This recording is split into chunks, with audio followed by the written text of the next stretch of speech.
Good morning, everyone. We're live, and it's time to go on the record. This has been the most difficult time in my political life and in my personal life. Scandal rocking Beacon Hill. The Senate President, Stan Rosenberg, crushed by claims that his husband sexually assaulted several men.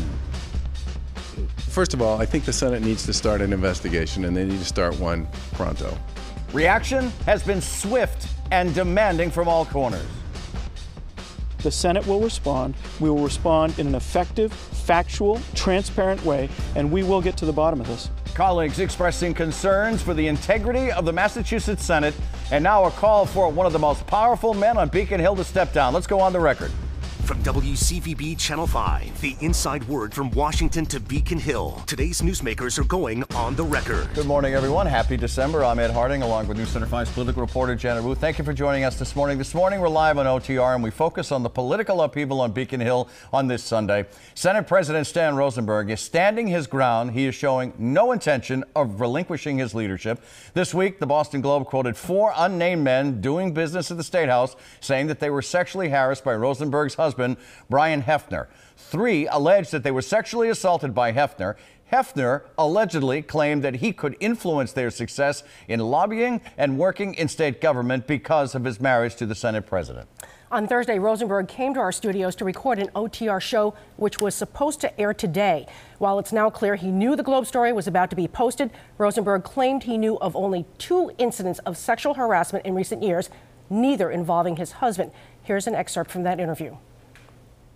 You've said only 2 sexual harassment complaints have been reported in recent years. One involved an intern, another a visitor to the Senate. How confident are you that no current senator has engaged in any sexual misconduct since you've been president? There's been a month since those first reports, roughly a month, and I check every week with my chief of staff, the general counsel who talk with the human resources director, all 3 of whom, by the way, are women. Mm-hmm. And I check to see if anyone has come forward to report cases that may have occurred in the past. And so far, every week the report is the same. No one has come forward. So we've created an environment in which people understand that if you have a problem, you can come forward. Again, just to be clear, that was on Thursday when he came in before the revelations were made, and we pushed him even further than that. You've been at the Beacon. You've been on Beacon Hill. You've been at the State House for many years, many decades. Do you feel comfortable saying that there's been no harassment going on in all the years that you've been there? I mean, you've seen nothing, you've never heard anything? No, I can't say that because there's no way, no.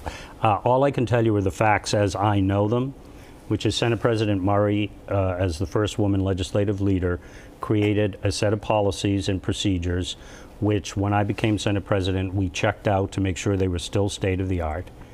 And we have only had 2 reports in the 3 years that I've been Senate President. But that doesn't mean that there's been no harassment going on. But if they do not step forward, you can't investigate and take action.